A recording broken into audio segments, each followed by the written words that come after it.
Good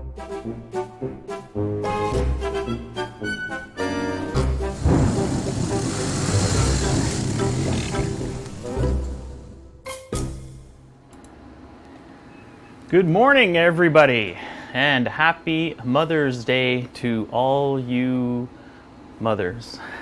Cheers. Last week, at the end of the show, we had mentioned that today's plan was to have player Jason, who's one of our key members here in Montreal, do a chat about his 10-month-long trip where he left Montreal, crossed Canada, and ended up all the way down at the tip of South America, and then on his way home crashed.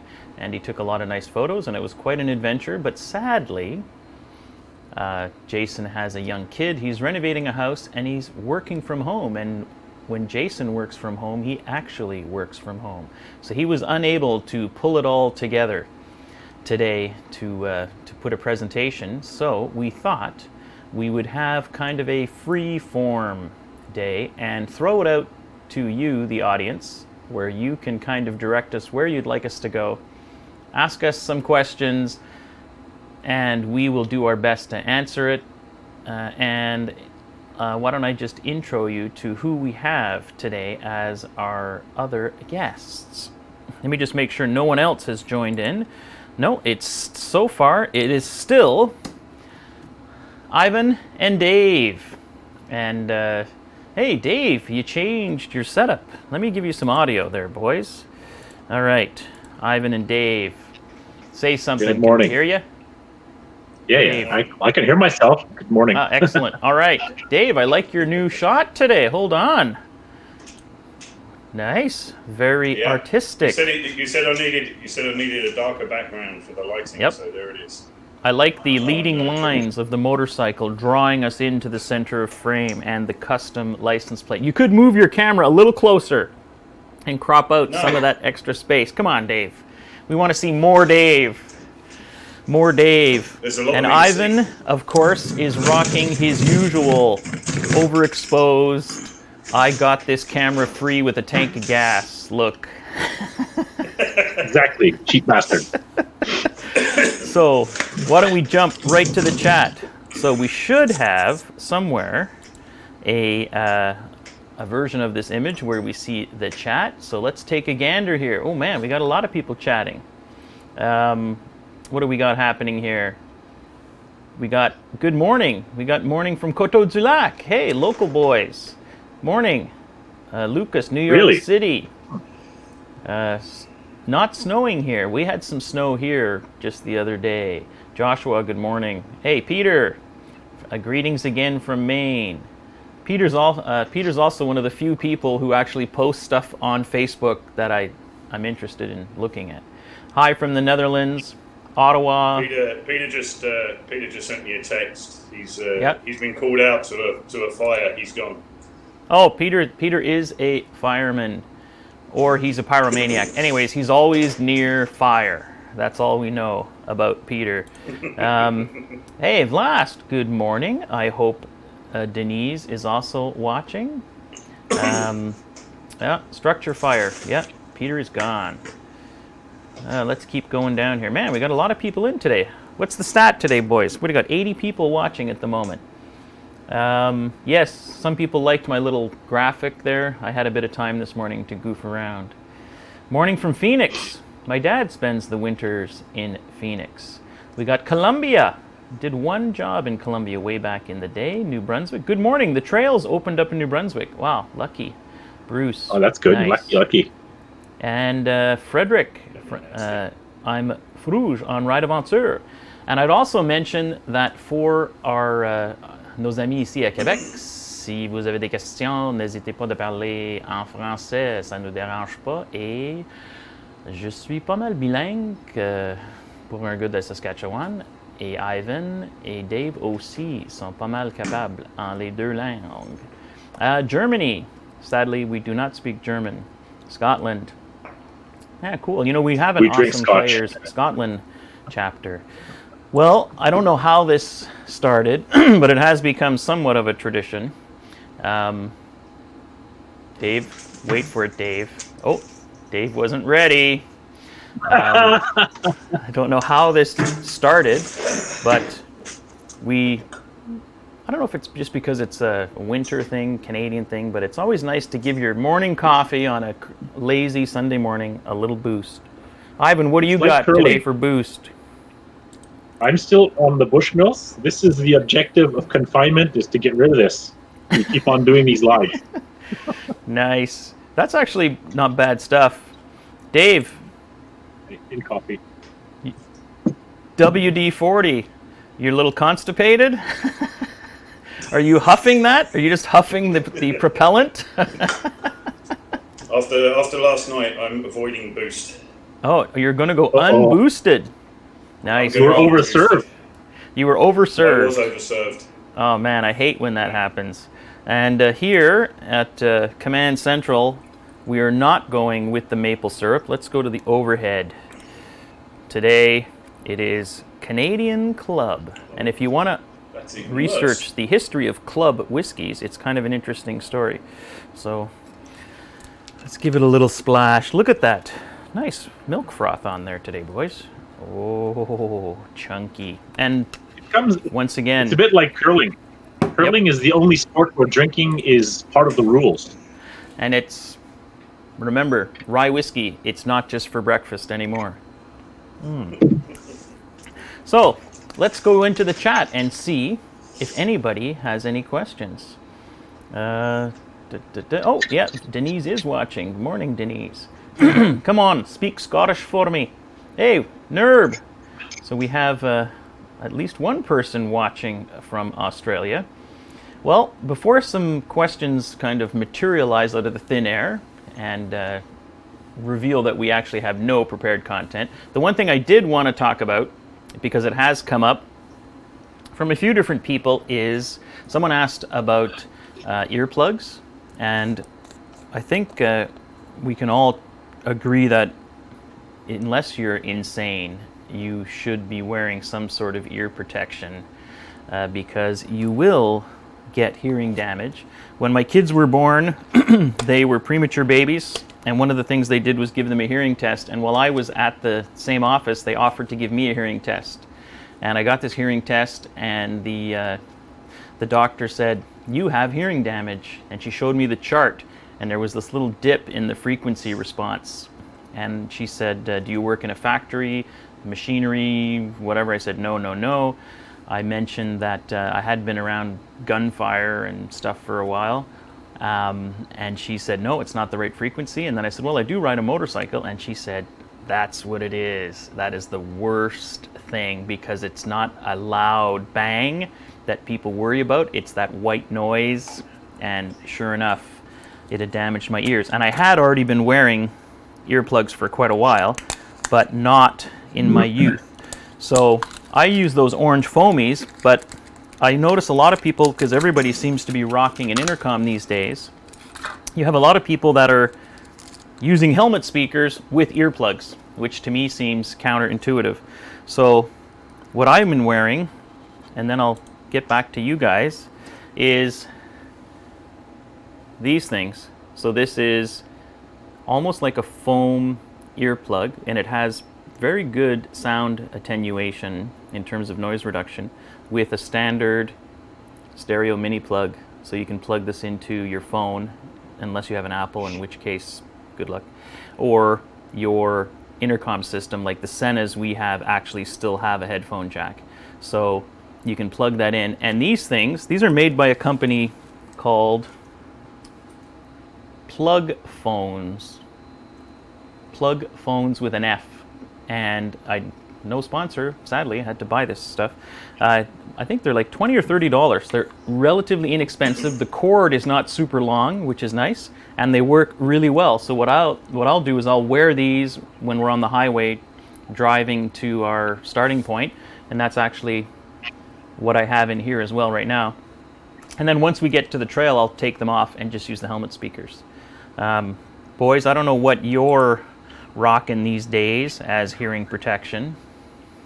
I'm watching the questions come up on the iPhone as they come through. And Ivan? Hearing protection. Hearing protection. It's Dave? you know that the rubber compound stuff that you get in 2 different pots, and then you mix them together and stick it in your ears, and it makes a molded earplug. So for every day, I use those because they're really, really good, and they're super, super comfortable because they're molded to your own ear. But when we're riding off road, I don't use earplugs at all. The helmet's on and off too much. Yeah, and it's not the sustained, loud kind of stuff. Ivan? No, there is a very dull drone going on. Yeah. But that's normally you talking. Oh, ouch. I just cut Dave off. Dave's having audio problems, folks. Dave's mic's not working. Yeah, I use just the regular foam earplugs when I don't forget them. And because, you lose them so often and all that. And it's mainly on the highway, and when I'm riding, if it's at a decent pace, I'll have them in. Otherwise, like Dave said, if we're just huffing and puffing and pulling on bikes and all that and the slower stuff, I usually won't put the earplugs in because the helmets come off so often. And just because I like to hear a bit more what's going around me when I'm riding in the slow technical stuff. So just the basic foam plugs. Yeah, and you know what I found is I bought a bushel bag of those one day when they were at Home Depot, and I packaged them up in these little mini Ziplocs you can get. And then when I show up on a ride, half the time I just ask, anybody need earplugs? And I'll just hand them out. Who we got here on the chat again? Hey, Eric. Eric is finally watching us live. Someone was asking here, and Ivan, this is probably more up your alley because you've been doing more motorcycle camping and stuff lately. Someone asked, what are you bringing when you go on one of your motorcycle camping adventures when you're based and you're kind of limited for your bike, in terms of space? I have the Moscow panniers, which are actually pretty darn big. If I buy them again, I'd probably go with the one size smaller. But anyways, I carry the very minimum. The first time you're going to go, you're going to bring way too much stuff. You can live in the same T-shirt for 1 or 2 days. There's no problem, underwear, whatever. But it's just a 2-man tent. I have a Marmot 2-man tent that's strapped on the back, and then I have a very compact sleeping pad, the jet boil that I use in the garage a couple times to make coffee, and for a few days I'll only bring the boil in a bag type food because it's good enough. There's always stuff, and very basic camping gear, a bit of clothing, and a pair of running shoes so I can get out of the riding boots, and that's pretty much it. I don't bring an extra jacket because the riding gear, the jacket serves as that. I'll have an extra pair of pants, shorts, maybe some swim trunks. Fishing rod if I can, if I think about it, depending on where you go, and that's it. Very, very basic.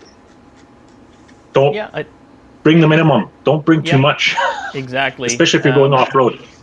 Someone said here, we should have a picture. Hey, it's Curtis, my buddy Kurt. You should have a picture of your mother in the background. Dave? Didn't think about that one. No you got dragons written on hand. You got dragons written up there, Riley. So, guessing that's you got a picture of my someone mother. from Toowoomba, Australia. I guess maybe Nerb knows where that is. I have no idea. Also keeps your brains from leaking out. I guess that's something to do with the earplugs. Yes, I use a set of silicone earplugs with my intercom setup when riding on the highway. Dave, you had some custom made too this year at the bicycle show, right? No, not me. I've never had any custom made at the bike show. Oh, sorry. It was actually Curtis, my buddy Curtis, who's here in the chat. And now someone was asking here about. I see a little bit of a conversation about Riley going back to a twin-cylinder motorcycle. Yeah, I've kind of been thinking about it. I was kind of kicking around the idea of something like the Yamaha 700 or the new 790. But sadly, with the recent events, which have affected me somewhat economically, there will be no new bike this year for sure. So, but I kind of do miss the big bike experience. It's a very different thing, even if the Husky has way more power. I actually took the Husqvarna for a ride the other day just to see if the tune-up was done okay. And I was in a parking lot here at a big shopping center, and I was just whacking the throttle in the first few gears, and I was just scaring myself. So it's certainly not a lack of power when it comes to that machine.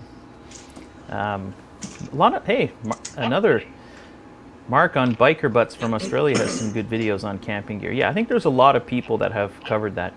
One of the things I'd like to talk about, and I think you guys definitely have some comments on this, is tires. And that is something I get a lot of emails through our website is, what tires do you recommend? And the one thing I'll start with is, a lot of people will say I want a 50-50 tire, an 80-20 tire, a 90-10 tire, and it's supposed to be like 90% off-road, 10% on-road. The only thing I would look at it from, the way I look at it from my perspective is, a 90-10 tire means I can go on 90% of all the roads, trails, and places on Earth as compared to a full motocross tire. And a 50-50 tire means I can go on half those places. So I really don't care if I'm doing 90% trail or 10% road or 50-50. The point is, a knobby tire, like I like running the Dunlop D606, I can still go down the highway at 120 kilometers an hour. But then when I get to the trails, I can go anywhere I want. Well, if I go with a 50-50 tire, I can still go down the highway at 120 kilometers an hour, but then when I hit the trail, it's going to be a disaster.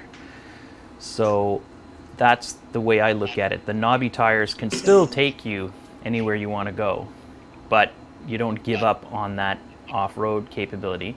And if you're in, like, Ivan and Dave are in a slightly different situation because they actually commute on their bikes. So they are burning quite a few more miles. Like Dave, you're a daily commuter on yours. Yeah. I got Midas EO7s on there at the moment for the daily ride, for being on the road. I really like these. They're excellent in the wet. They seem to last an incredibly long time. But I wouldn't be using them for the kind of stuff we do ever. I just change the wheels out. And then for the off-road stuff we do, D606s. Yeah. Front and rear, because they're excellent. And I've had some good issues with tyres and some bad issues with tyres. TKC 80s on the front of this are horrible. They are really horrible. What was the other one I used? Anarchy Wilds.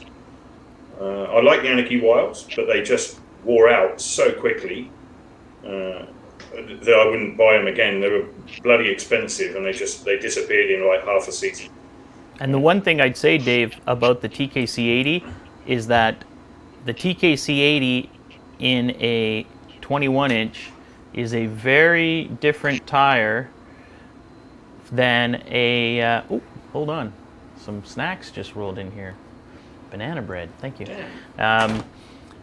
The TKC 80 in the front is a very different tire in a 21-inch and a 19-inch. Because if you're rolling a 19-inch, like on a 1200 GS, it's actually quite a nice tire. But if you look at the pattern on a 21-inch, all those blocks are super tight together. And I had one too back in the day, and I hated it. And I sold it to somebody. Dave? Thanks, Riley. I appreciated it. It was a horrible tire. It would not lose mud. It would collect it like crazy. It was like riding on a slick when you were in gravel, and the front end was constantly washing out left to right. It was just not a nice tyre. And for the same price or a little bit less, those D606s, they change your riding entirely and make it a lot more stable, a lot more confident. So for the off-road stuff, the 606 I found is the best so far. For the on-road stuff, for going around to work and back, and even just down gravel roads, the Midas EO7s are great. Someone was asking, it's NERB, can you get a 606 and a 140? No, you can't. I think I'm running a 130 on the back, and I'm still alive, and that seems to be okay. Hey, good morning from Winterpeg. I bought your rear wheel, Riley, but it was a custom Woody's rear wheel. It was narrowed. What size is that? It was narrowed so that you could take a 130 size tire. So I think it's your rear wheel is it still a 17 or is it an 18? I can't remember. Yeah, I think it's still a 17. I think it's still a 17, but I had Woody narrow it, so that gave me more tire choices as well. Yeah, here's someone, Andy. Use the tire that will get you through the worst conditions that you anticipate, and that's what I'm saying. Is a lot of people seem to be, oh, I drive half my time on the road or 90% of my time on the road, so that's the tire I'm going to buy.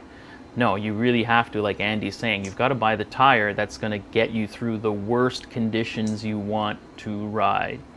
And realistically, if you're only driving in the dry and you're not going into the muck and whatever, on hard pack and rocky stuff, you don't need a super aggressive knobby for that, because when you're on like rock, it's not the knobby that's giving you the traction. I think it's more the compound of the tire interfacing with the rock. When you're on a Riley. Yes. Someone's saying, I love my Shinko 705s. Never tried the Shinkos. I've never tried those. I've heard that, you know, kicked around on the web for a long time, the 705s. So Ivan, why don't we just go through what we're running? I think Dave and I, for off-road, really like the Dunlop D606, and that's what I'm running front and rear, and I find it's a pretty good compromise for getting somewhere on the highway and doing some off-road, and it has pretty sizable blocks, which I think supports the weight of a big bike well. I had them on the 800, and it was decent. And I think, Ivan, are you still mid-hard? Yes, I'm still mid-hard, just because I like to say mid-hard. It goes with the age. Well, you are getting older. No, the Pirelli Scorpion XC mid-hard, I've been running those for the past few years. They're very similar to the pattern of the 606, which I like also. I've ridden those, but they're even a bit more open.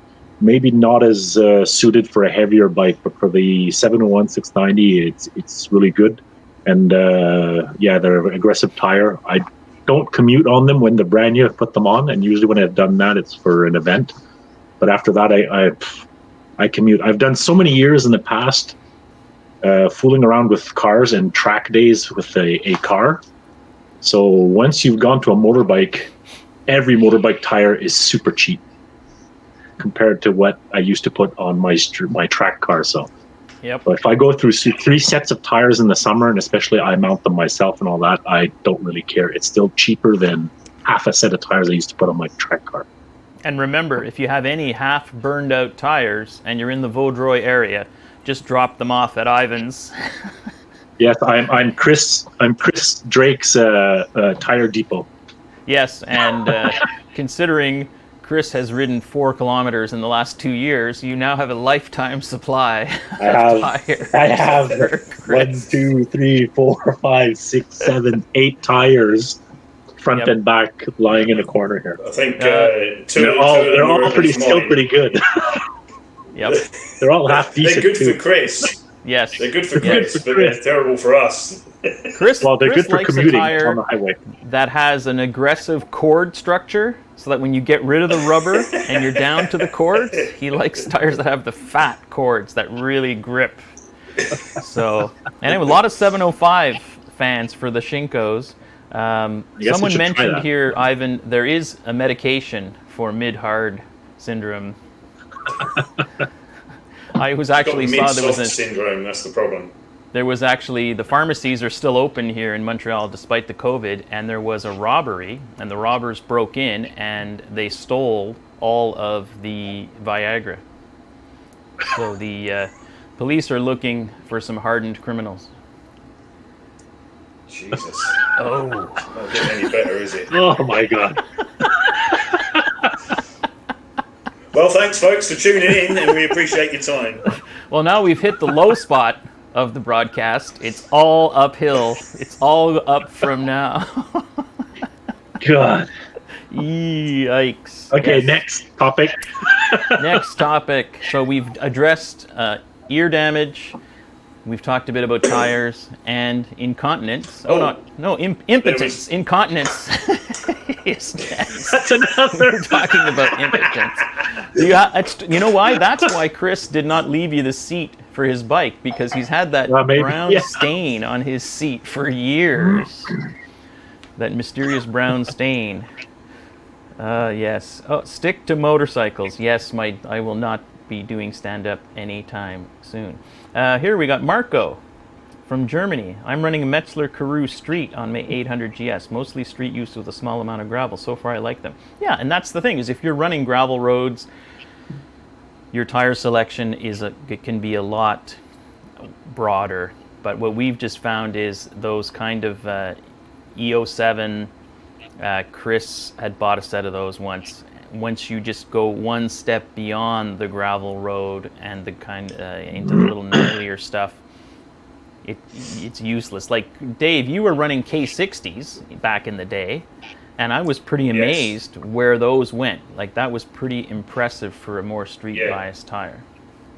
Yeah, the K60s were pretty much like these EO7s, but I think, now I don't know the manufacturing dates, but I'm guessing that the K60s were out for a long time before the EO7s were. Yeah. Those K60s lasted forever. I mean, they just didn't wear out at all. They did do quite well, but it was it's a matter of confidence. And it's okay. We're getting through the mud, we're getting through the rocks, but I've got 4 guys with me who know what they're doing. They could ride the bike for me because they, and this is when I first started out. They were helping to drag the bike through the mud and stuff. But if you're on your own, it was going to be a nightmare. It's going to be terrible. So the set of knobbies was by far the best thing you could ever put on the bike. But not at the rate they wear down on the road. Yep.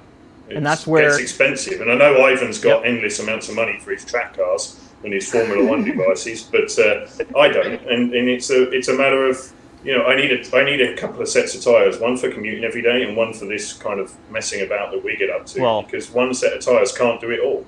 No, Dave, don't forget, back when Ivan was running a track car, he was financing that by selling bodily fluids, which he was, yeah. Now he just can't produce the same quantities, so he has to scale down motorcycling.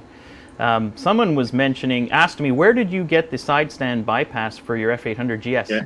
I never had a side stand bypass for my F800 GS. I got one for my Husky 701, but the F800 GS, I think it's just a simple switch. So if I was on the trail and it got damaged, I would just cut it and twist the wires together and get home.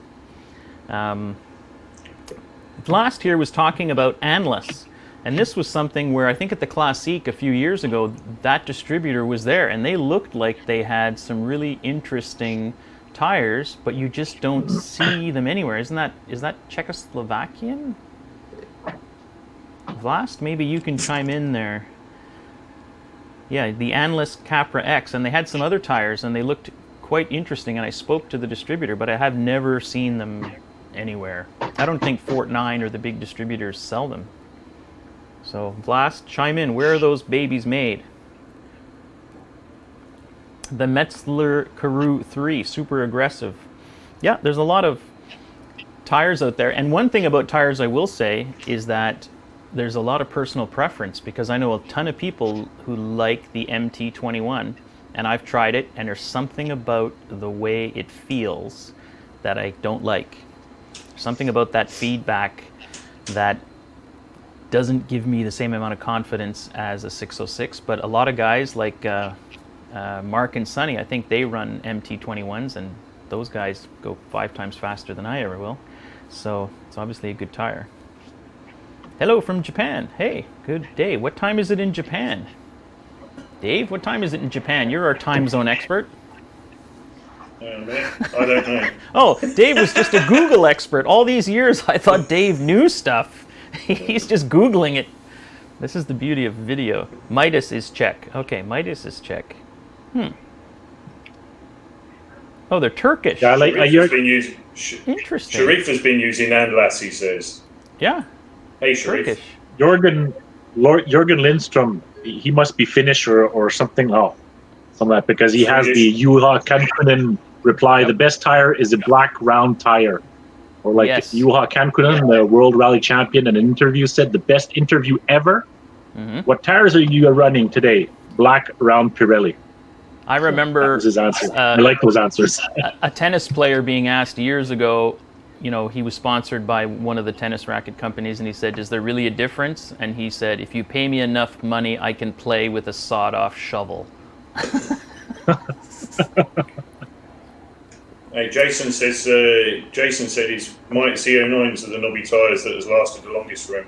I had a set of EO9s originally, and when I wore them out, the only reason for switching to D606 was recommendation. That was it. There was nothing wrong with the EO9s. Yeah, EO9 in the back. That's what I had in the back. I ran a bunch of those on my 800 and I liked it, but the EO9 in the front, not so nice. So I would run a 606 front with an EO9 rear. And there used to be really good deals here on EO9s, which I don't know exist. Oh, so it's 11:30 p.m. in Japan. Or is Japan all one time zone? And what's this? Do you have any experience on the Rallz tires? R-A-L-L-Z. No, I've never heard of that. I've never heard of Rallz. Oh, and then you got motos. Yeah, they got the Tractionator. JP was running the Tractionator on his 250. The one thing I'll say about I've run the motos also. We were following him once in my truck with the windows up, and JP was driving on that 250 in front of me, and I could hear his tire. Yeah. I like them. I'd go back to a motos for my bike, but they're hard to get here, and they're super expensive. I guess that's why I haven't gone back to them, because they're just most of the time they're out of stock, or they're like $200 a tire, which is double of any other of the tires we're buying today. So too bad. Yep. Here's a good question. What makes a ride enjoyable? Dave normally being working, there. No. Working comms makes the ride enjoyable. Riley's microphone going wrong, which we had on the Fundy 1 year for about 4 hours without having to listen to Riley's dulcet tones was superb. That was many call that the ride of the century. Yeah, it was great. What makes it enjoyable? You know what? Dave and I went to Calabogie a couple of times last year, and on the one ride we had the side stand breakdown on the 701 where we had to douche rope out. The ATV guy saved us. We did the 40 kilometers of towing. That was a super enjoyable ride in a weird way. And then we went back a few months later and we rode for 2 days and didn't have so much as a loose chain. We had nothing for 2 days. And that was also an amazing ride. It was the fall, it was beautiful, temperatures were great, there was nobody on the trails. I gotta say, it's not too often that we have a ride that's not enjoyable. Some are... just coming back from things like this, there's the non-enjoyable parts of certain rides, like the Classique 1 year, where it was cold and it was raining. We just called it a day, and for an hour you're just riding in freezing cold rain, and it was bloody miserable. Comes or not, it was just not nice. But it's bits and pieces of a ride which are horrible, not the ride. Yep.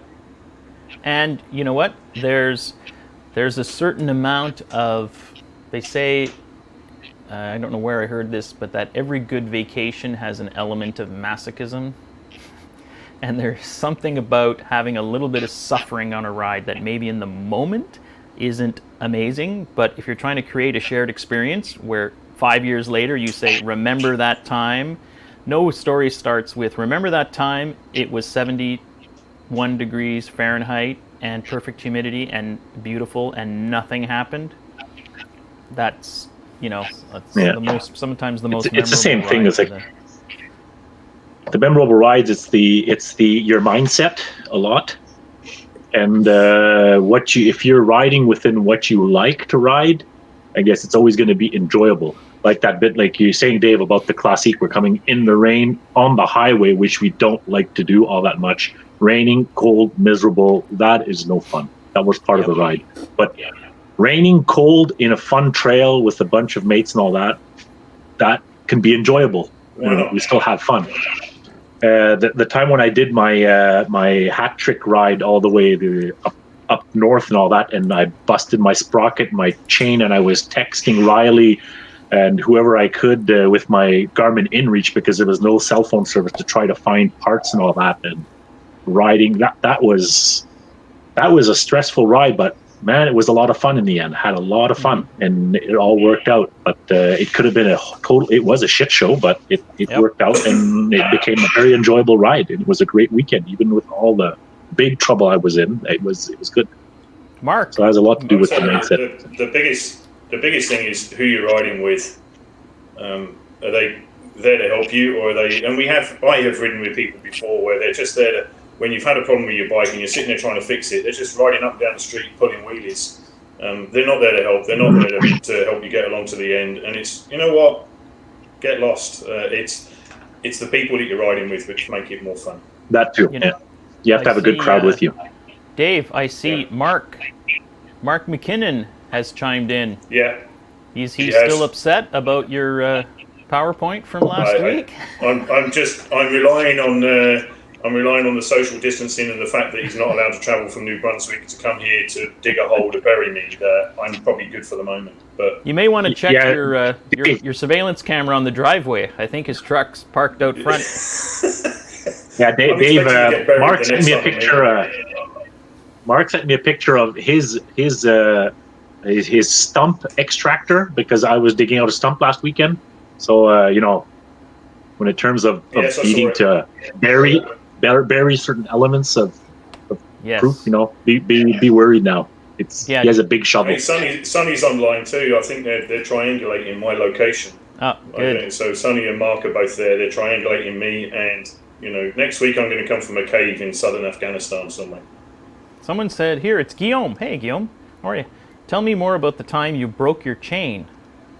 Who came to the rescue? How long did you wait? You broke your chain? Okay. Well, no, I actually never broke the chain. That's the hat trick ride. So it is a good story.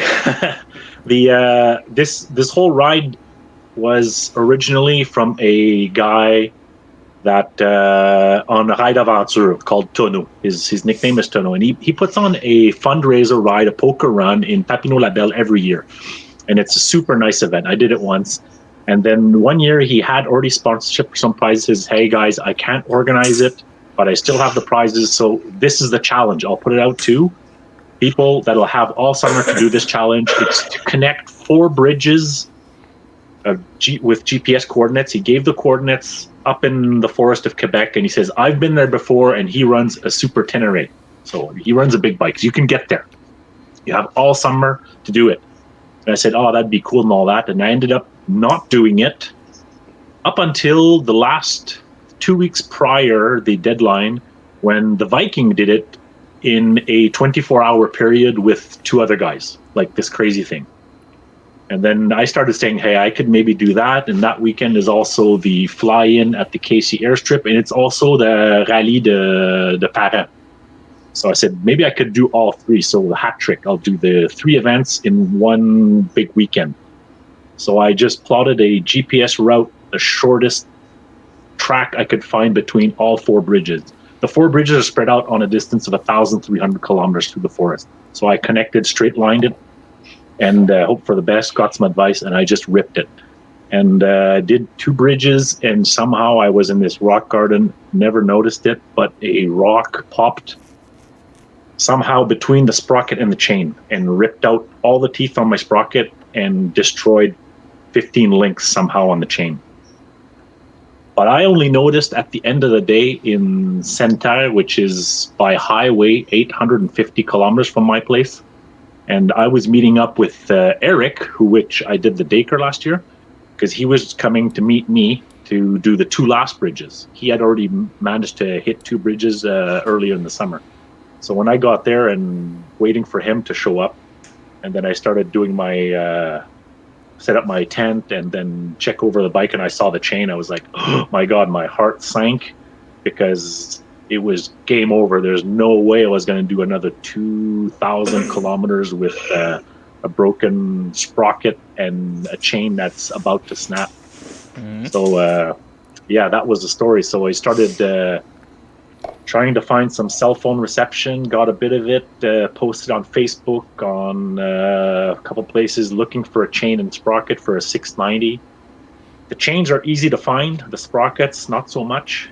And called way up north Chibougamau, La Sarre in Abitibi, and in the end, with the InReach also, I texted Riley, and I said, Eric went into the forest and kept on going, and I said, I got to go home.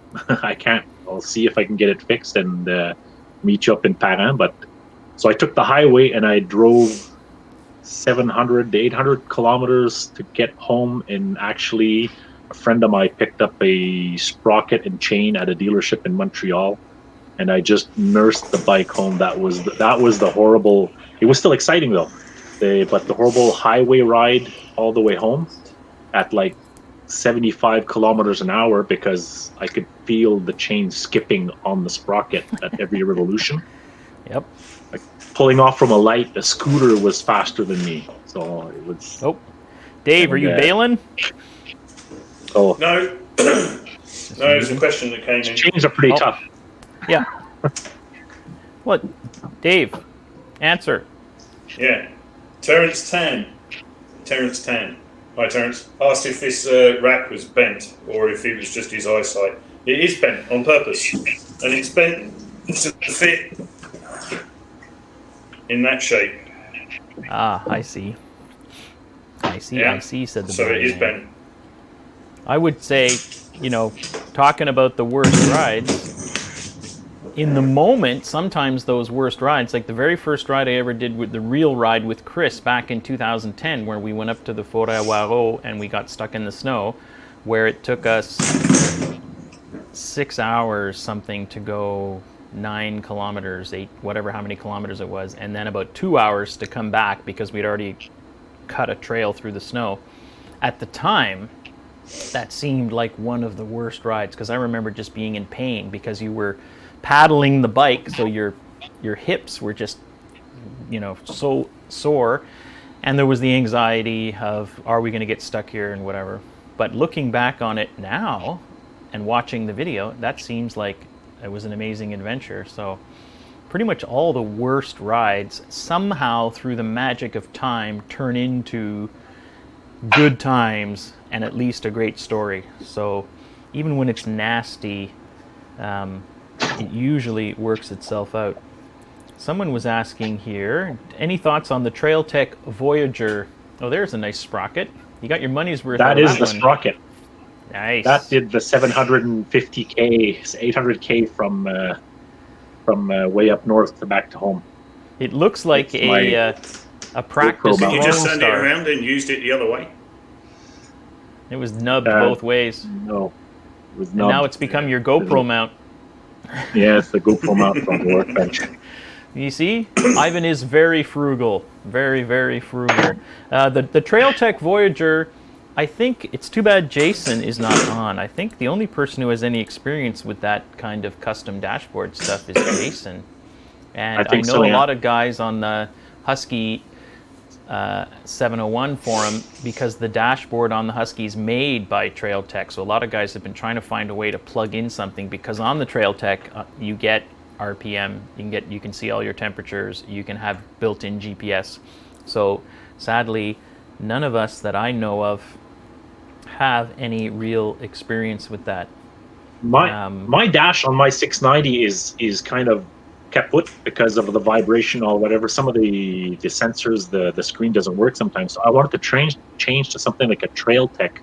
But the one thing I hate is when you get a device that can't use the OEM sensors. Like you have a water sensor, but you got to add another water sensor to make it work. And nobody has been able to confirm to me that I can take the wiring loom from the bike, the sensors from the bike, and connect to a Trail Tech. I don't want to add other sensors that I already have on the bike for oil pressure, water temperature, and RPM and things like that. I want to be able to run off of the OEM sensors, and so yeah. Anybody knows, does the Trail Tech work off of OEM sensors and not their added sensors? Yeah, Jason added that water sensor on his 500, and he had to put a T-fitting in a water hose with extra clamps and crap, and I know he was not happy with that.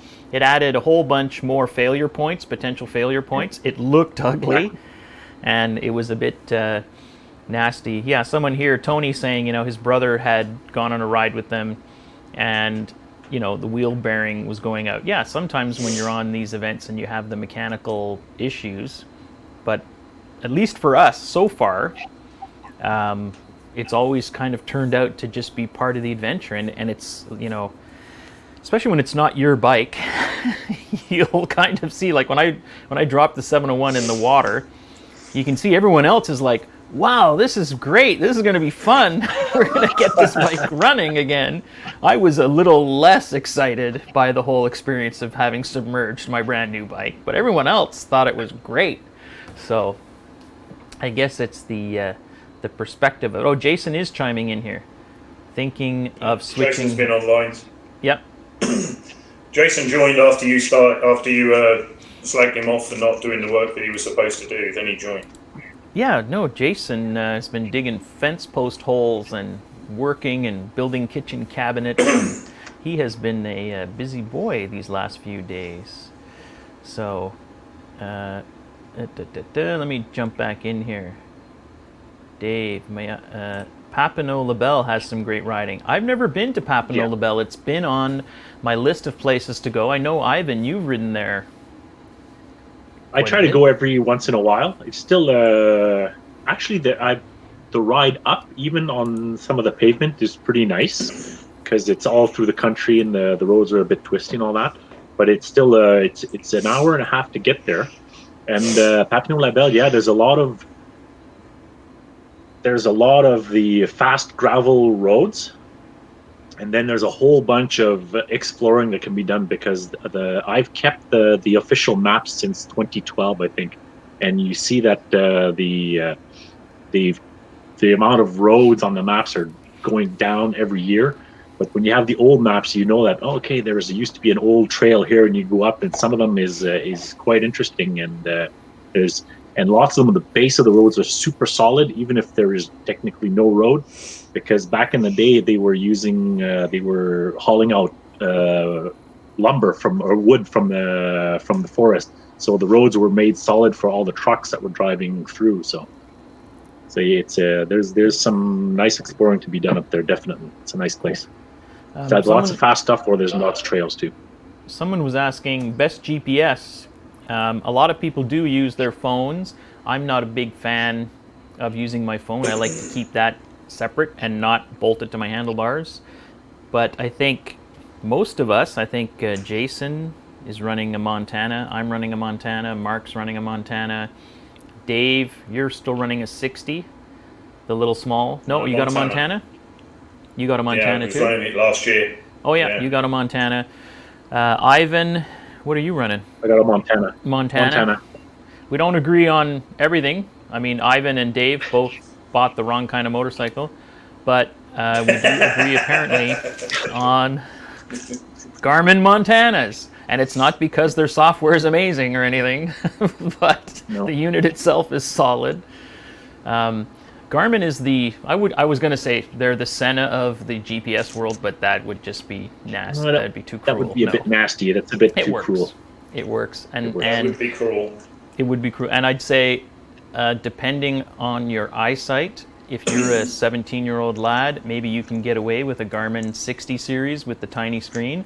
I'm running the Montana, and if I had the extra cash floating around, I'd be buying even a bigger screen, because when I'm wearing my glasses to see distance, it's hard for me to see the screen, so I have to have the screen far away, so bigger would be better. But the Montanas, no one's ever... The thing I like about the Montana with the 4 little boxes on it as well, so you can get like direction to the next one, distance to the next turn, and what have you. With the comms, you can set those up differently. So I've got one set of boxes, Riley has a different set. So it actually means you've got access to a lot more information. Yeah. I actually really like the Montanas. I have no problems with them at all. Yeah, it's been a solid... Those have been... And actually, Garmin's going way back to my first 276, way back in the day. I think we've all been running Garmin's forever, so they've been pretty solid. And they've taken... it's a hard life being on the handlebar of a bike in the rain and muck, and also getting smashed and hit by branches and all the good stuff that happens. So they are...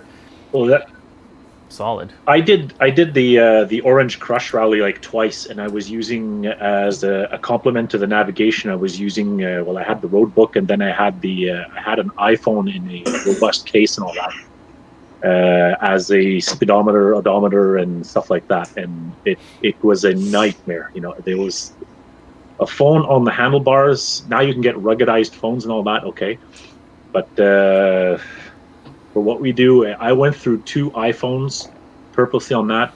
And when I was doing that event, to have the power, you had to have the USB connected, and it was 1 USB cable per day because they would just rattle and get destroyed through the day. So it's even Garmin. Some of the Garmin units are powered via USB, and that is just a bad idea. Oh, Dave's got his. But going into the future, I don't know if I would buy another Montana as long as this one survives, because now with the fact of the newer phones that are huge, and you can get some robust ones, and having maybe I've seen some glimpses of wireless charging mounts that you could put on the bike. That could be something in the future, because Google Maps is definitely a lot easier to search than the freaking Garmin search for an address, where if you don't put Valleyfield properly with a capital V, it won't find it. No, it's and I see here Dave has found. Where'd you get that from? Is that from the drawer beside your bed? Where'd you get that, Dave?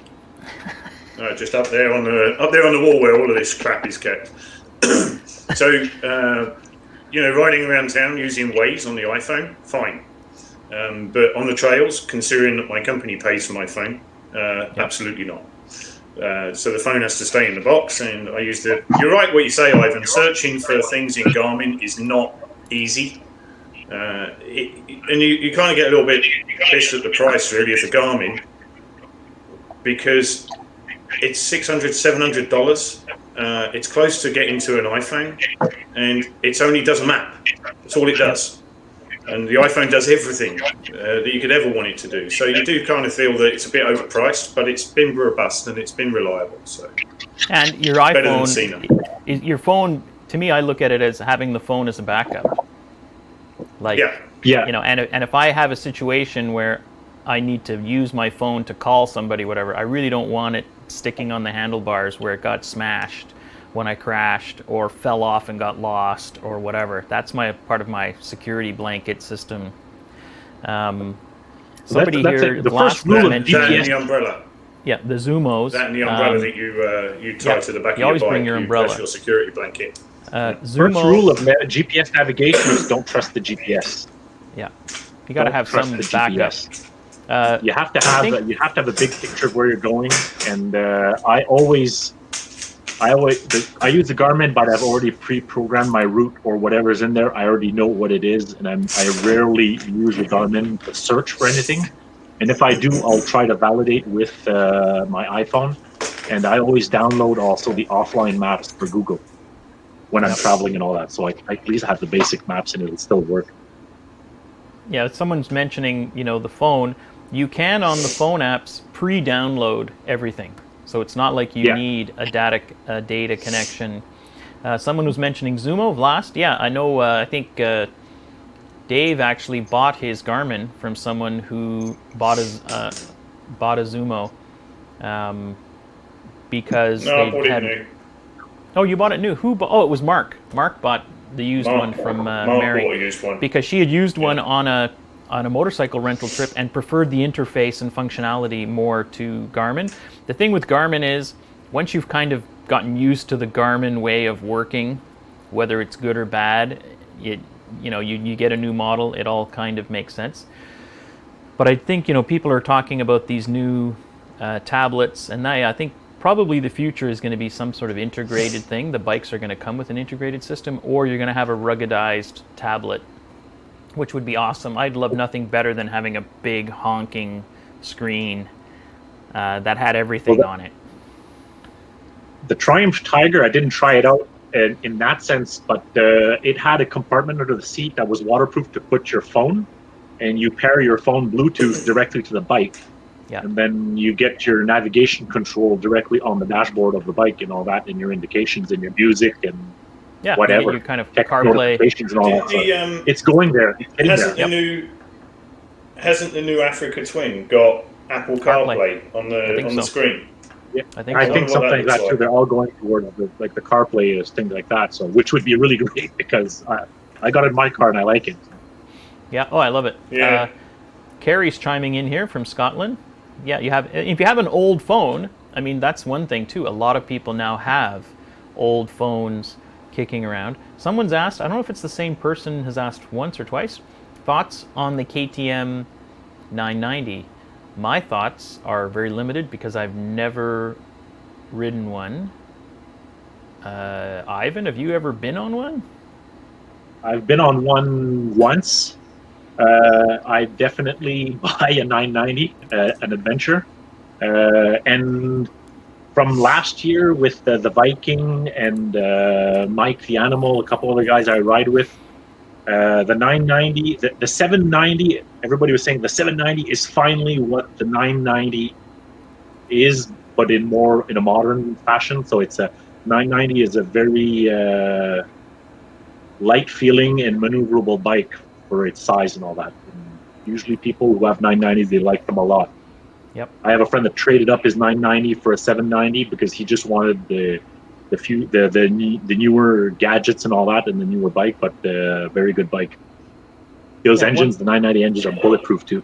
One of our viewers sent me a note yesterday that they had just put an order in for the Yamaha 700 and said we would be welcome to do a review on it. So in terms of the Yamaha, I'm really interested to take it for a little ride.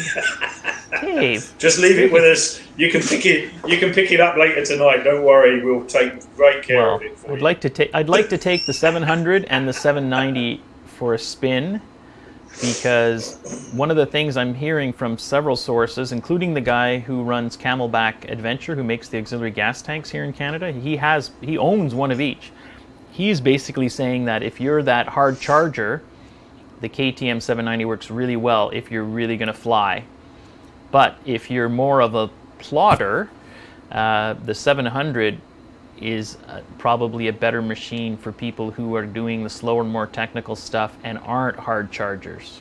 So that's why I want to really ride one, because I think we all fall into the trap where the guy from the Motorcycle Magazine, who's the motocross champion of Europe, gets on a 990 and takes it for a ride and goes, it's the best thing out there, blah, blah, blah, blah, blah. For most people, it's probably not. And that's why bikes like the 800, where, yeah, it's not going to be as competent off-road as some of the more hard-edged bikes, but for a lot of people, I think it's a better compromise than a more, sharp-edged bike. This is a total compromise. It's a total compromise on everything. It does nothing particularly well, but it is a total compromise bike. It can go the gravel road, it can do the mud, it can do the rocks, it can also drive me every day to work and back, and it can do the touring. It's a complete compromise bike, which I can only have one bike because this plate here, costs us. Yeah. What was the price this year for a plate and a bike, right? $680 for a plate and a bike, and you can't transfer the plates from one bike to another. So I have one bike, and this has to do it all.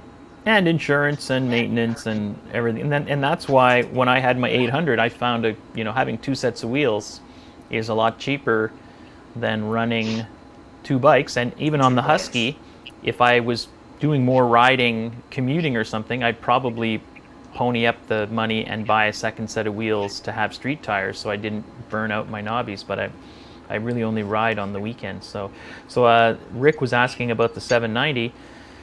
I haven't ridden one. I don't think any of us have ridden one, but the reviews make that a very interesting bike. The price point here in Canada is quite interesting. The base model is around $13,000 Canadian. I think the fancy one is $15,000. And who knows, with this outbreak, maybe there's going to be good deals.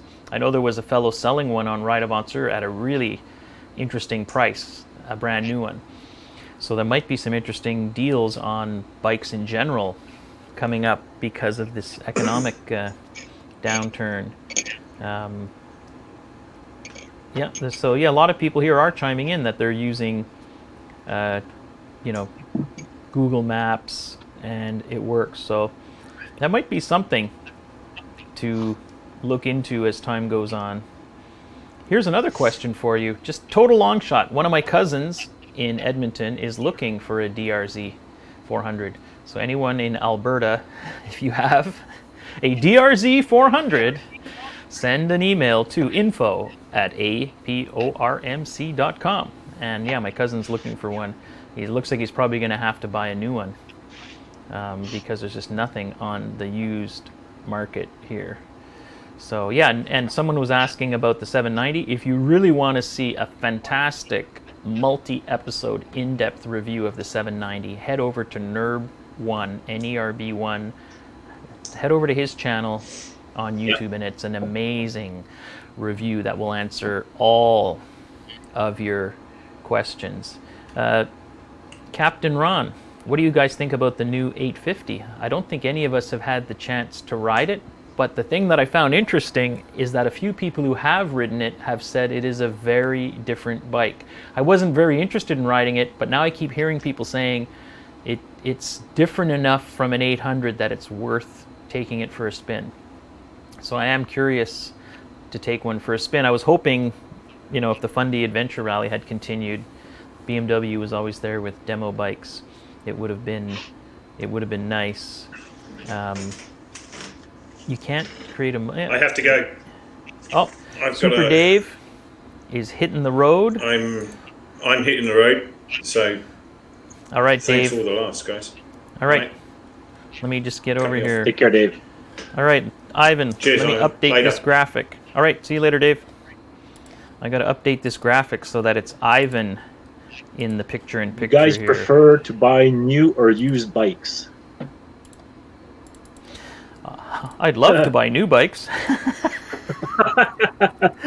I'd love to buy new bikes all the time if I could.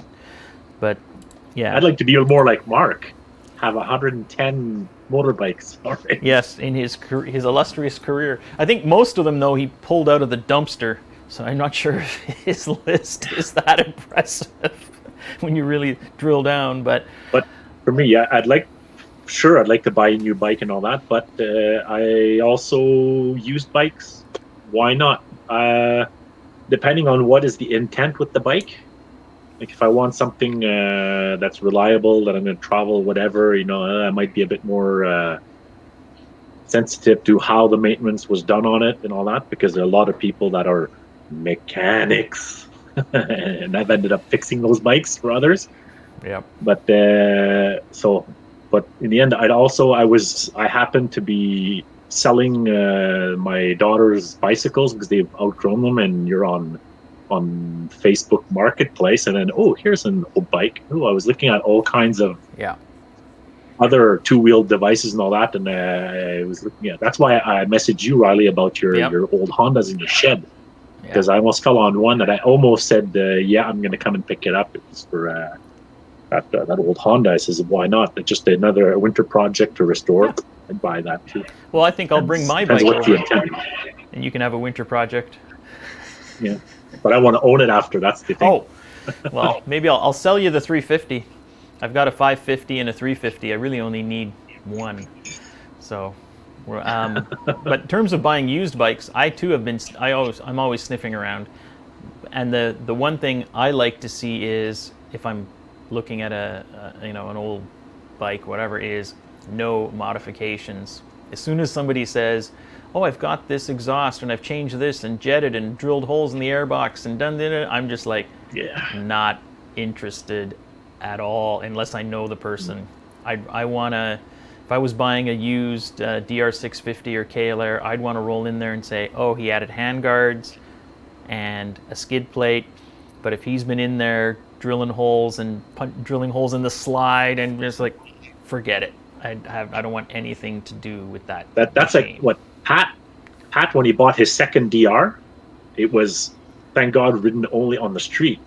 But the guy had drilled holes in the airbox and all kinds of shit, and he ended up putting a whole bunch of parts from his old DR onto that DR to be able to go off-road with it, because it was junk. It would not work off-road. No, and so because the guy had tweaked around it and all that. We all know people Ivan, who've improved a DR650 to the point where it won't run. So, yes. People, we laugh at the DR, but it's not bad. It's an okay solid. bike.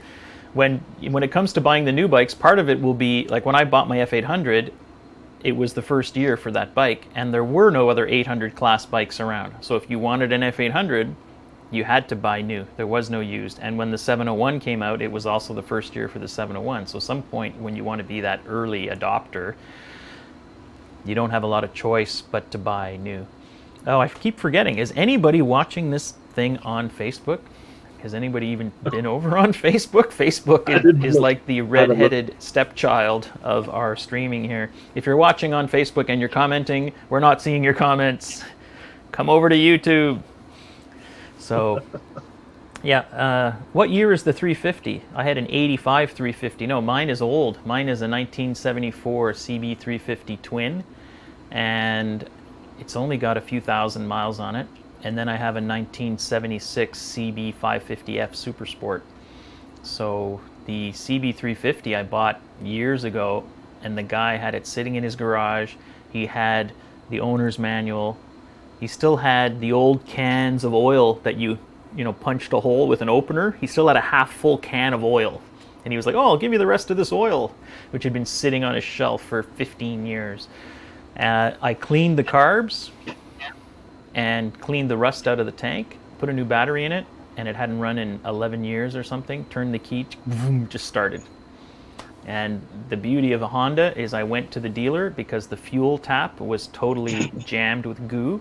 And I said, I need a fuel shutoff, for a 74 Honda. And he went, yeah, it's in Vancouver. It'll be here in 2 days.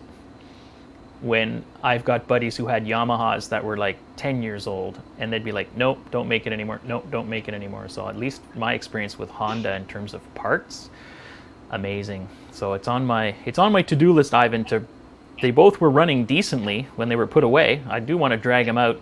The only snag is, here in Quebec, it used to be a wicked deal for a vintage plate. It was $80 a year. Now I think it's up to $200 or $300 a year for a vintage plate.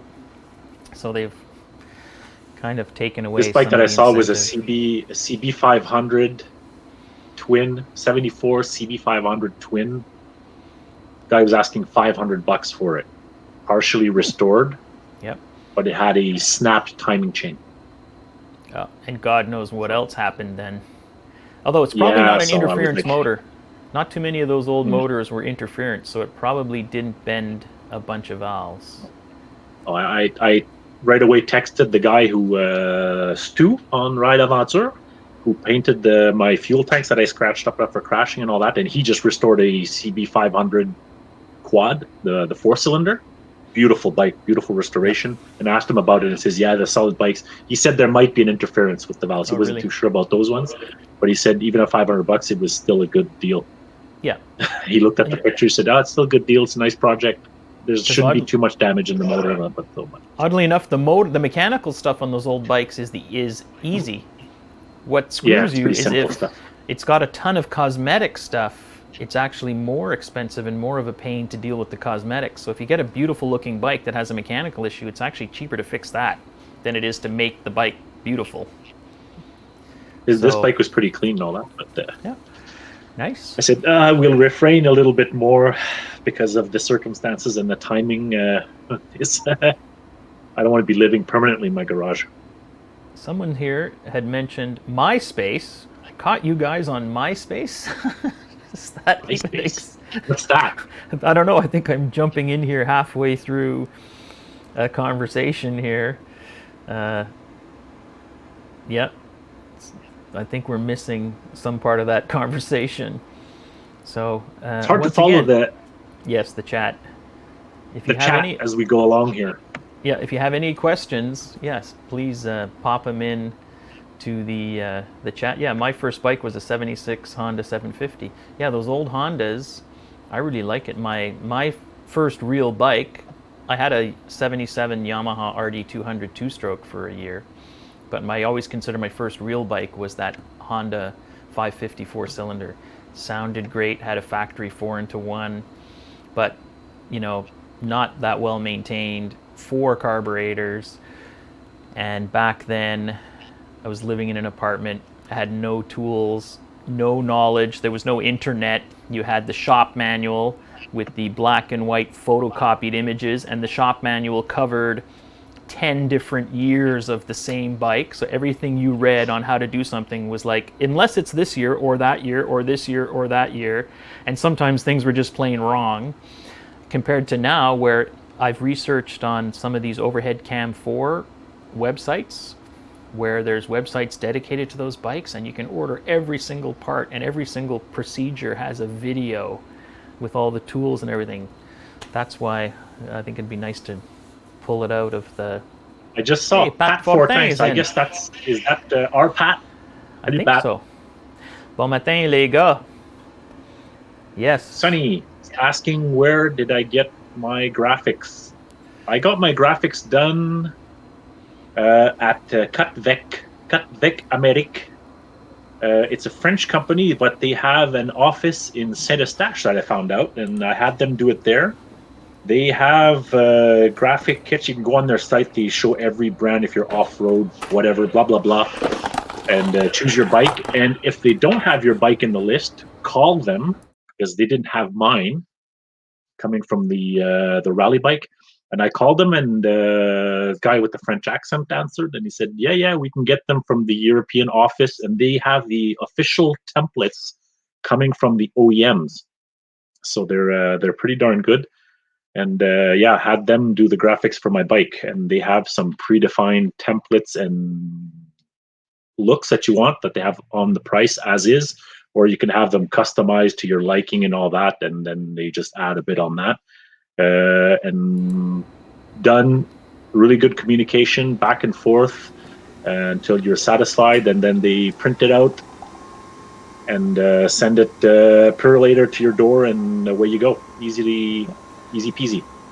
Cutvec is Cutvec. Vlast is asking Cutvec. Just a second here. Hold on. And sorry for the noise, folks. I'm making a coffee. Cutvec. There it is. Let's go to the Ivan cam. Cut. Got a little glare. I'm trying to get the glare. There we go. Cool. So check that out. Nerb so 1. Anyways, go ahead, Ivan. I'm going to say also a comment about that. Stickers. It's more than just for the looks. I've discovered in the past few years, because originally when I built my bike, it had a graphics kit that came with it. They last a certain time. You have to figure that, because they'll start to bubble on fuel tanks and all that. I ripped them all off because they were shit and done. And I never put any back on. I says, I'll just leave it on the paint. But you start wearing through the paint and the plastics and a whole bunch of really expensive parts that just wear from you moving on the bike and all that, and then dropping it and stuff. So that put quite a bit of light but still expensive damage when you want to redo it or polish it up. You can't even polish it. So I said, never again will I have the bike with no sticker graphic kit on it ever again. It's worth the price. It goes from $150 to $300 if you got a big monster adventure bike.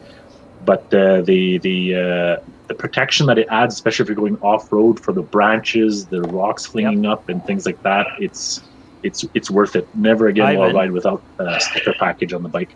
Nerb is saying that the real reason you get stickers is for the chicks. You're not supposed to tell that, Nerb. Shh. Yes. Secret. People have to figure that out by themselves. Nerb had a CB404. Those CB404s here are like gold now. Of all the bikes, it's those first year CB750s, and any CB404 are the ones that are selling for big money. People really want those. They're so beautiful. The only problem with like a CB404 for me is when I get on it, I look like I'm in the circus. It looked like me and 5 people came out of a car with flipper shoes on and jumped on a bike, because it is a really small machine. Roger's asking us, when do you think you'll start riding again? I saw an email from the Fédération Québécoise des Motos aux Routes saying that they've hired some consultants in viruses and all kinds of stuff to try and put together a package to go to the government to say, can we open the trails? And I think the ATV guys are doing the same thing, which schools are opening in Quebec as of Monday, except for the island of Montreal, because island of Montreal is the real hot spot for this virus. There's been most of the deaths in the entire country are here in Montreal. And we're not opening the schools here at least until the 25th of May. And even then, we will see how it's going. Right.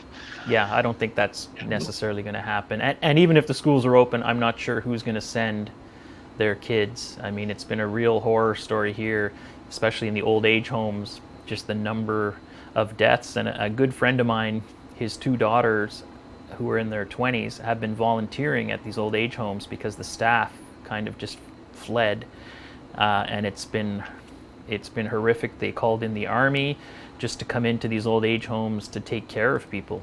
And she said since the army rolled in, it's been a lot better because now basic things like laundry and stuff are actually getting done. So yeah, it's been pretty horrific. But anyways, that's why we're. Yeah, I don't know when. There are a lot of regions also that we like to go riding in that have been closed. By law, we're not allowed. Non-essential travel is supposed to be forbidden, and certain regions you're not supposed to be going out of your region. So, like I know when we go up to Hawkesbury and all that, there've been blockades, and they've been checking people traveling around there because you're either crossing into Ontario or vice versa, and things like that. And there was a lot of in the news from the Hawkesbury Grenville area that the cops were checking on Scotch Road where we go and all that, and people were pissed off. Well, all the motocross tracks are shut down, so people are going into the sand pits and they're congregating there and all that. And also add to the fact that most of those places are all private land. Yeah, so, you're not supposed to be there anyway. People are not supposed to be traveling around, and on top of that, they're going on to private land. So they're just shooting themselves in the foot, basically. Yep. So it's but as soon as they can say we're allowed to at least move around in between the regions, we might be able to at least ride and just stay to the roads and less the trails. But yeah, now I don't know when we're going to officially ride. Yeah, Pat Bisson, I guess la SQ a donné des contraventions déjà sur chemin Scotch cette année à du monde utilisant chemin privé. Yeah, they were giving contraventions there to guys because a lot of guys, like Ivan was saying, because the motocross tracks and everything are closed, there was guys driving ATVs and motocross bikes on public roads to access the sand pits. And the thing with us is sometimes we'll hit some of these areas, and even if it's not posted that it's private, it might be, but if we zoom through there and climb a hill and leave with, our bikes, nobody even knows we've been there, which is a lot different than 5, 6, 7 guys on unmuffled ATVs and motocross bikes spending a few hours there. And some of those things are insanely loud. I've met an ATV once in one of those sand pits, and we left the sand pit, and I could keep hearing him as we drove away for miles. And you realize that guy's just, ruining it for everyone. Do you ride in the Quebec area sometimes? I've never been. Quebec City? Quebec City area. I've done a tiny bit of riding up there years ago when I used to have a KLR, but nothing major. So I have no idea what the riding like there is. Is there decent riding up around Quebec? I don't know. I don't know. I would think going towards Charlevoix, outside of Quebec and more north towards Saguenay is good. But Quebec itself, I've been before up to Donnacona, somewhere around there. I can't remember, but around Quebec directly, not that I've been there. Hey, Ligurien is here. Good morning, sir. Sunny, yeah, we're hoping to make it up to New Brunswick this year. We had planned on trying to get up to New Brunswick at the end of the season. I still have that vacation booked. I canceled my vacation that I'd taken an extra day for the Classique, for the Ottawa Valley Rally. All those vacation days I've now canceled. So we're hoping that by the end of the years. Yeah, exactly. Vlad's saying, you know, the guys who don't wear earplugs don't notice their mufflers That's what I was are loud. looking for. Yes. Pat said it. Saint-Raymond. I've ridden up Saint-Raymond? in Saint-Raymond because we had a rally there before. And 418, yeah, I Saint-Raymond guess that's... Is 418 Toronto or Ottawa? What's 418 area code? Someone said 418 is bad for off-road, really. I mean, Calabogie, and someone had asked to talk more about Calabogie. If you're anywhere in the Ottawa area, you head north as if you were going up towards North Bay, right along the 17, and you'll see the exit for Calabogie. And you head down towards Calabogie, and there is the Calabogie Motorsports Park, which is a road racing facility, paved road racing facility that has track days.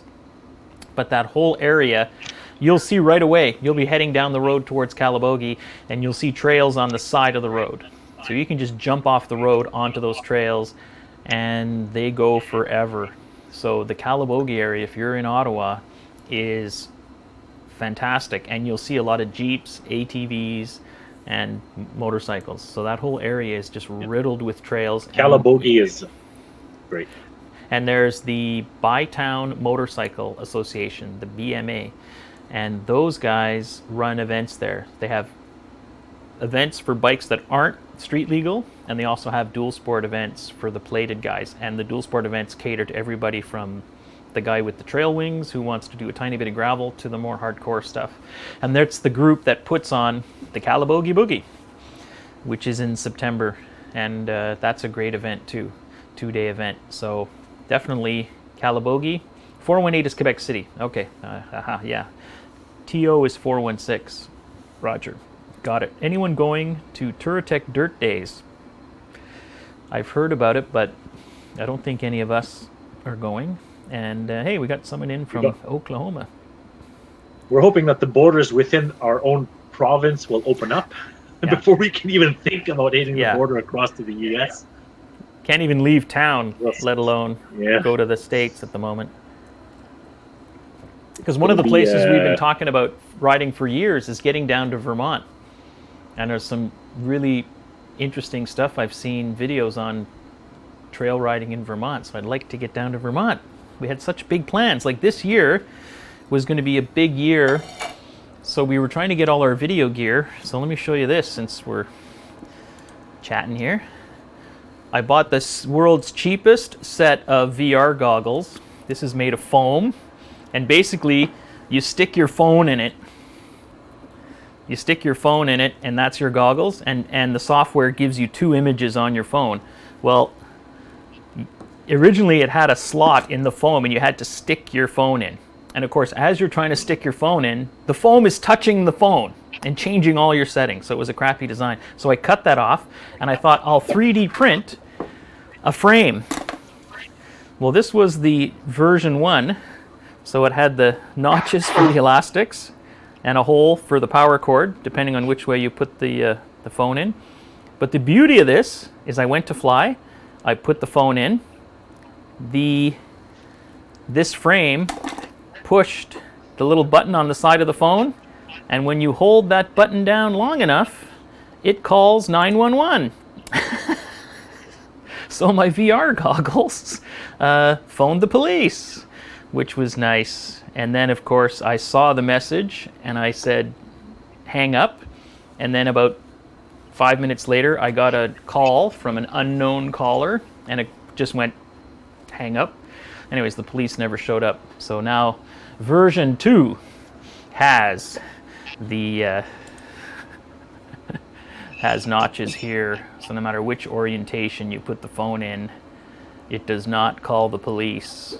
And it actually works quite well. It's really freaky. It's a very different experience than looking at your phone or your tablet. And I was doing some testing of following someone as they're walking, and it's a lot easier when you're looking through the perspective of the goggles. I did a video here where I went up and checked all my eaves troughs for leaves, and it's pretty cool. So this was the year where we were supposed to be super organized with better cameras, better audio, the drone, everything sorted out. We did some tests with audio and better mics to record our sound. Ivan did a test with his GoPro to get good sound and his GoPro. And then the whole thing came grinding to a halt. I did 66 kilometers of riding this week, back and forth to work, where the security guard said, "You're not going to your office desk, go home." So that's all I could do. I had the Ural out yesterday because I had to do some Mother's Day shopping. So I went to the pharmacy because my wife's Mother's Day gift is she wants me to dye her hair. She's tired. She hasn't been to the hair salon in a while. So I stood in line for 15 minutes, 6 feet apart, get to the front. There's a lady with a mask and a visor on who gives you a squirt of hand sanitizer while she quizzes you. Are you sick? Are you feeling okay? Is anyone in your house sick? And I say, no, we're all good. Everything's good. And then she says, and what section of the pharmacy do you need to go to? And I said, hair coloring. And she looked at me and I said, this is a Mother's Day emergency. And I got to the hair coloring section. There was actually 2 other ladies there trying to figure out what to do. So after this broadcast, I will be donning gloves and learning a new skill that perhaps will come in handy for myself at some point. All right, what else we got going on here in the comments? They say never. Oh, NABDR, yes. That is the backcountry discovery roof, and the northeast section of it, which is the closest section to us, running through kind of New England, is all planned out. And that's a 2,000 kilometer route, mainly off-road. And what is it? Is it Vermont, New York, Maine, Ivan? What is that NEBDR? Somewhere around there. Yeah, right? It's all the New England states. All New A England? bit of tiny bit in Pennsylvania, I think. New York, Maine, New Hampshire, Vermont, all of that. Yeah. And yeah, Guillaume did the Mid-Atlantic, which is connects a bit southern. Yeah. Guillaume has actually done a whole bunch of nice rides. I think he did the Trans-Euro Trail last year. And what's he riding? Is he riding the... He has a WR250. Oh, okay. Correct me if I'm wrong, Guillaume. Yeah. Okay. Yeah, it's amazing that all of these routes are, being thrown together, because if you go back 10 years ago, 2010, when I first started riding off-road, none of that stuff existed. Just the explosion of events, like just close to us here in Montreal, when you've got Motor Trail Aventure, which does events, you've got Ride Aventure with the Classique and events, you've got access to next door in Ontario, there's the Eastern Ontario Adventure Rally, there's the Ottawa Valley Rally, there was Orange Crush, which is what? Is Orange Crush now, what's the new Orange Crush? The Orange Crush became the Crush Rally, and it's no longer organized. So there is no real event that's replaced that, except as of, not related though, but for the past 2 years, Patrick Trahan has been putting on these single-day road book events, which are not it's not as a big event as the Crush Rally or the Orange Crush, but lots of fun though. Okay, Guillaume is riding a WR250R. It is not in Bulgaria. I think I missed part of that. Riley, what do you guys do off season to stay in shape? Do you do some light shake-up rides before the first ride every season? I would say the vast majority of the time we roll up to the starting line of the Classique, and that is the first ride of the year. Sometimes we do the Moto Trail Aventure Spring Refresher Day, but quite a few years, I've pulled the bike out of the trailer and realized the only thing I did before I got here was drive around the block to make sure the bike ran, and now you're at the Classique and you're about to head off on a big full day of gnarly slippery off-road. So we don't do do much. And in order to stay in shape, my traditional winter program involved going to Costco a lot and buying bulk food products. This year I did do a lot of walking. I did drop 30 pounds, but all I was doing was eating less and walking. But since this stupid COVID, it's been a little harder to throttle back. And I think Ivan can agree with it. Pretty much everyone I've talked to has been doing a little more booze hounding since this thing started. Booze, definitely, but surprisingly, I've been losing weight. Well, if all you're going to do is drink booze, Ivan, if you don't actually eat any food. I don't eat any food, I just drink booze. Shit. If you're just drinking warm vodka from that bottle under your pillow. But I've been, we have our meetings in the morning and all that, and we've been talking about that. I was like, God, this is actually not too bad. And I blame it on the Romanians, because we have a group of Romanian ladies that work next to my office desk, and they always have food and dessert, and they're always, they don't have to force me very hard to go over there and eat food, and I'm just constantly eating when I'm at the office. But now, since they're not around anymore, I've been actually lost a couple pounds, so which is pretty cool. Cool. I've discovered having decent core strength is super important for motorcycling. I've learned that the hard way. Yes, it is. Still working on it. Yeah. And the one thing you'll see, and you'll see it in our videos, because sometimes we ride with newer riders who are in way better shape, certainly, than I am, and at the end of the day, they are whipped, because certainly at the beginning, you're going to muscle it. And you'll see, even if you're not a great rider, if you have some experience off-road, you use a lot less muscle. And I've been riding with guys who are much younger and more fit, and you go to the sand pit, and after 15 minutes or 20 minutes, man, they are done, because they're using a lot of muscles. So certainly it helps. But then the flip side of that is, when they actually learn how to ride, then the young fit guys can just leave a guy like me in the dust, because there are times when you do need muscles to muscle a bike, and they have them, and they also just don't, at the end of the day, they're just not worn out. And that's one of the reasons it's a lot easier for me on the 701 than the 800. You spend a day muscling the 800, sucks a lot more out of you than muscling the 701 around. Yeah. Yes, Kerry, our awesome player in Scotland, did the Hispania rally and lost 3 stone. Is a stone 20 pounds? Where's Dave when we need him? Yeah, I don't know. What is 20? Or is it 10? I don't know. Kerry, what is a stone? Is that 10 pounds or 20 pounds? How many? And hey, why aren't you using the metric system over there? Come on. That's one thing. If you want to lose weight real fast, go do a rally.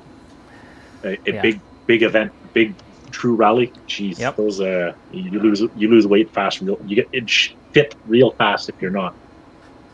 Thanks, Johan. Thanks for watching. Yeah, nice. 25 pounds equals better traction. Yes. Congratulations. Thanks, Sonny. In the yard. 25 pounds, slower top speed. 13 pounds, Charles Landry. Is this the weight people have lost? Or yes, everybody's been on a bit of a diet. Gaining or losing? They got a guy, people have to put a plus or a minus. There's no plus or minus here. So, thanks, Sonny. The worst part about it is that I went to my checkup just before the COVID shutdown, and I was so proud of myself because I'd lost a bunch of weight. So the doctor weighed me, and her bedside manner is pretty abrupt, and she was not overly impressed with my weight, even though I'd lost 30 pounds. And then I said, what was my weight? When was the last time I weighed what I weigh now? And she flipped back and said, 3 years ago. So it's not like I was back to my weight of my 20s. I would basically just put on 30 pounds in 3 years. So that was pretty sad. Hey, 1 stone equals 14 pounds. That is bizarre. Wow. Man, no wonder the metric system kicks ass. That makes for some interesting math. I was discussing that with my kids. They're totally mystified by the standard system. They can't find they can't wrap their mind around 12 inches and how many feet in a mile and yards. They find the whole thing incredibly Ultimate scale bizarre. of randomness. Yeah, it is. It's very bizarre. So Carrie lost 42 pounds. Wow, that's amazing. So hey, Andy, no weight gained. Wow, cool. Well, people, how many people are watching? 200 people watching. That is bizarre. Wow. So Ivan, the one show where we do zero planning, we have no content, I think 204 people watching currently is the highest audience we've ever had. And it's Mother's Day, which means everybody watching here, the vast majority of these people are men, should be cooking breakfast or doing something for their wives, and instead they are sitting here watching two grown men drink alcohol-infused coffee. This sounds like a bad Mother's Day plan. So, Yeah, any more questions? Well, what time is it now? It's 11:38. Let's go another 10 minutes or so. Snowmobiling. Yeah, that's true. That's the there's almost worse than the U.S. Imperial. Yes. 88. I was mystified by Imperial. Blast. Yeah. Smash that like button. Yes. So, you know what? While I have 202 people watching. Somebody asked how to get stickers. All right. So let's take a gander at this.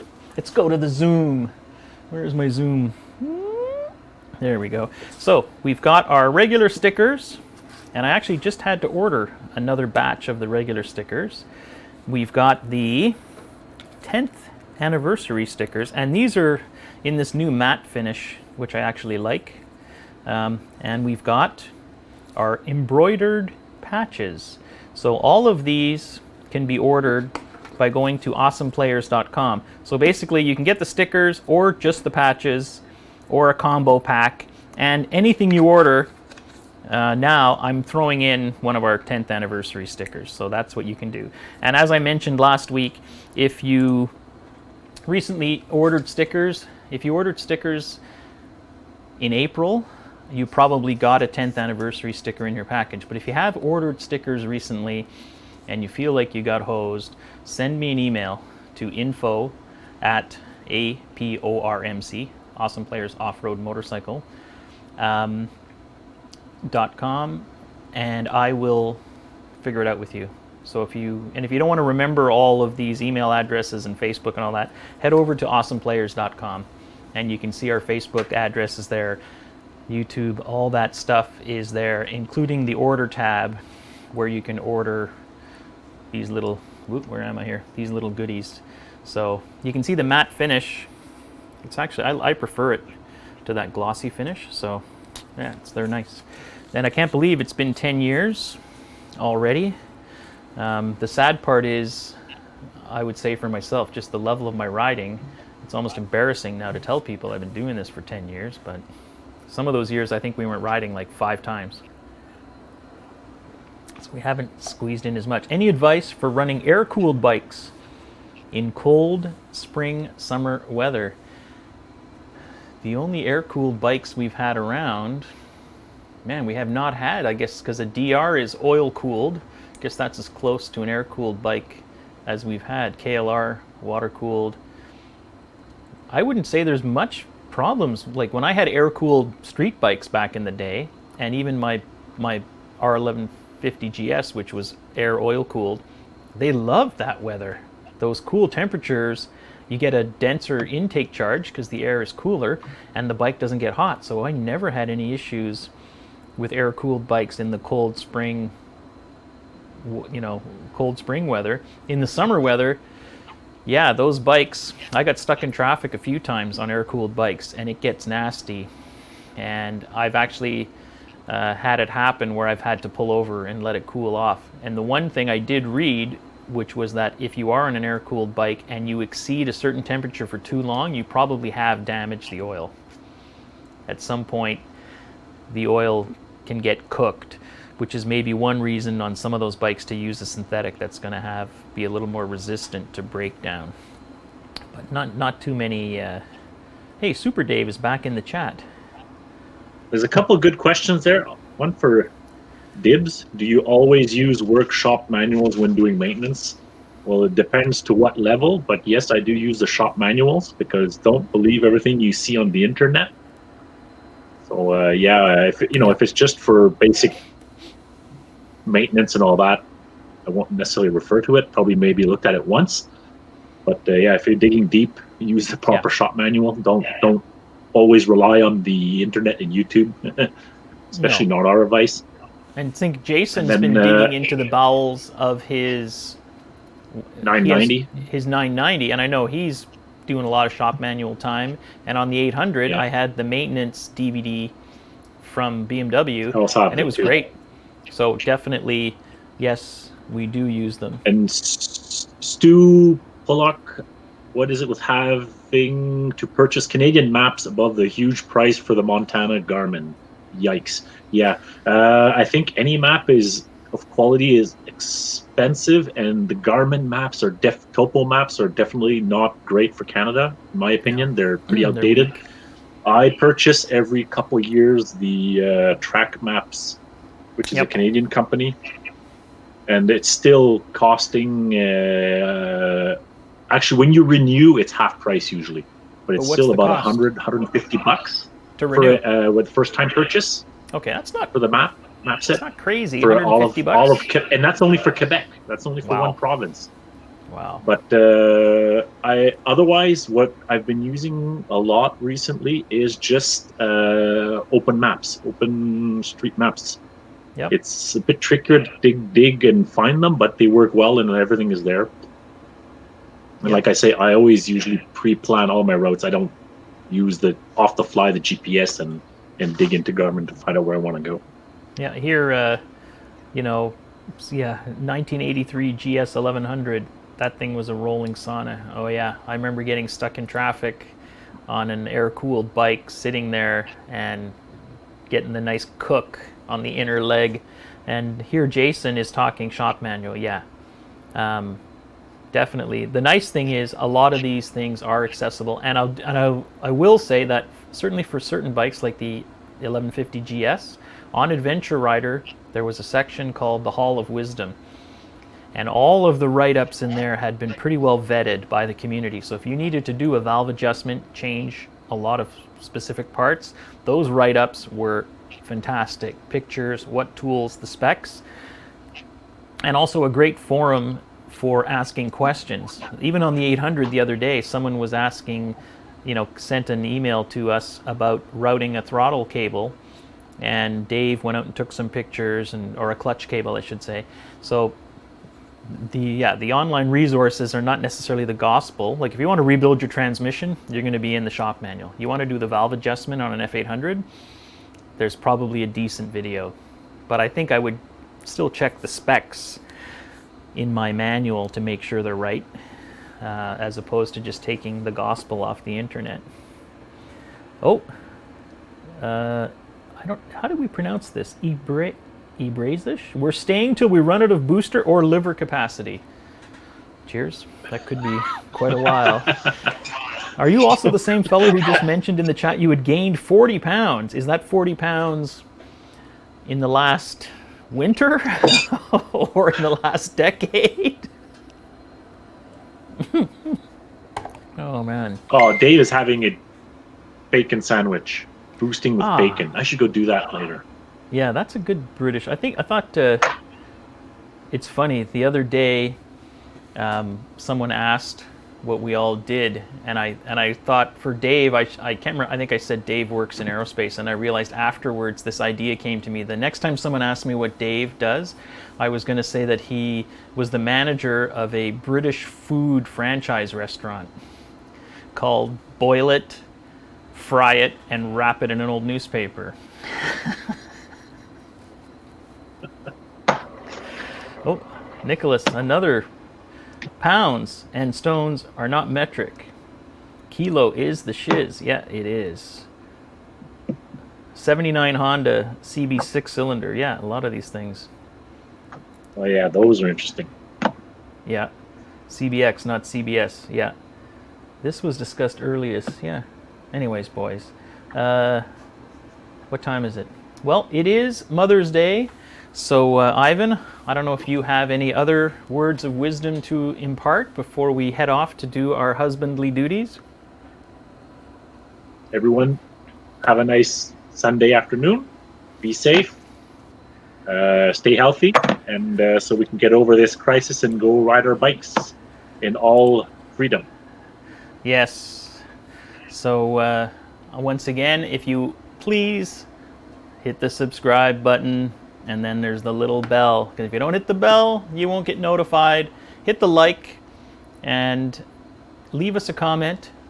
You can always watch this video again if you missed part of it. It'll be a regular YouTube video, and the fun thing about watching it again is that in the top right-hand corner, you can actually watch the chat, and the chat will replay in sync with the video as it happened.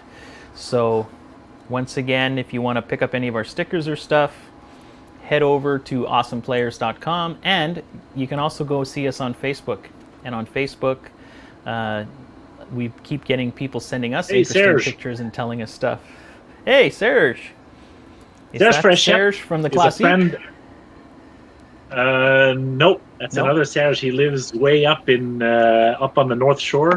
But when he comes to rallies, he's a big guy, and he helps out at a microbrew, and he carries a big keg of beer on his back, and he serves beer to people at the event. Nice. He's a fun guy to have around. That sounds like a good guy to have around. So, folks, I never checked outside again. What's the weather? Oh, look at that! It's a nice day outside, so I think it's time to take the Ural out with the kids and do some zooming around. So with that, have a great day, and thanks for joining us. Cheers. See you guys.